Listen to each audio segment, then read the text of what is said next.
Welcome to the deep dive. Today, we're looking at a consumer review that, well, it really highlights a clash between high specs and real-world results. Yeah, this one's interesting.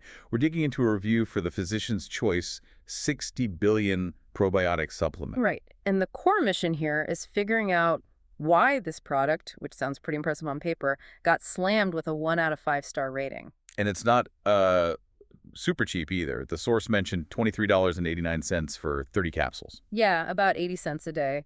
And they are shelf-stable, so no need for the fridge, which is usually a plus. Definitely convenient. But convenience didn't seem to matter much here. The first big thing from the source, the reviewer was absolutely not a fan, like 1 star right off the bat. And the reason cited was pretty immediate, uncomfortable side effects. Really uncomfortable, apparently. Okay, so let's talk specs versus what happened. The label boasts, what, 60 billion CFU?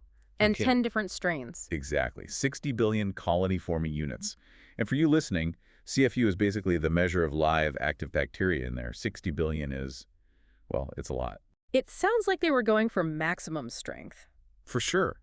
But that strength seemed to backfire, didn't it? Mm-hmm. The reviewer's main complaint, was that the formula felt ridiculous and just too much. Which brings up a good point. If more bacteria are supposed to be better, why is too much a valid reason for failure here? Shouldn't it just work better? Well, that's often the marketing angle, but biologically, it's not always true. It's like overwhelming the system.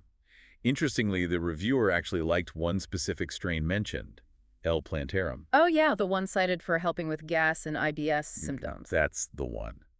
But it seems any potential benefit from that single strain was just drowned out by the sheer volume of everything else. The overall load was just too intense. And then there's the prebiotic blend they added. Organic stuff like chicory root, artichoke root, Yeah. things meant to feed the probiotics, right? Prebiotics are food for probiotics.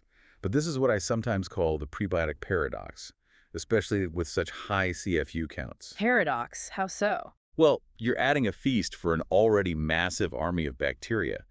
Those 60 billion units plus the prebiotic fiber, it can lead to really rapid fermentation in the gut. Ah, okay. And rapid fermentation means? Gas. Bloating. Exactly the kind of side effects this reviewer was experiencing, and likely trying to avoid by taking a probiotic in the first place. Right. It can make things worse before they get better, or in this case, just worse. So the attempt to optimize actually created the problem. Yeah. Got it. Now, on the plus side, the review did acknowledge it was free from major allergens, right? Gluten, milk, wheat, GMOs. Yeah, the formulation seems careful in that respect. No artificial colors or flavors either, which is good. But even with that clean profile, there was that kind of weird complaint about the smell. The reviewer said the capsules smell so bad. That is a bit odd for a capsule you just swallow. Sensory issues can be subjective, but it adds to the negative picture. Smell aside, though, how did it actually perform on the main goal? Did it help their IBS symptoms at all? According to the review, 0 improvement. None. In fact, they felt it actively made their digestive problems worse. Wow. So not just neutral, but negative. Definitely negative. And the side effects weren't mild. They described them as the worst they'd ever had from any probiotic they'd tried before. It sounds like their system just really rejected it. And it wasn't just digestive stuff, was it? I remember reading something else about them getting sick. Yes, that was another really unusual point. The reviewer mentioned getting a really bad cold while taking the supplement religiously, which they said was highly out of character for them. So much for the immune support that probiotics sometimes claim to offer. It seems like it failed across the board for this person. Pretty comprehensively, yeah. Okay, so pulling this together, we have a supplement with a high CFU count, multiple strains, a good allergen profile, but for this user, it was a total flop. A complete failure leading to worse symptoms. Though we should mention, the company apparently offers a 100% money-back guarantee, so there's that silver lining at least. True, which is good customer practice. But this whole deep dive really underscores that more isn't always better.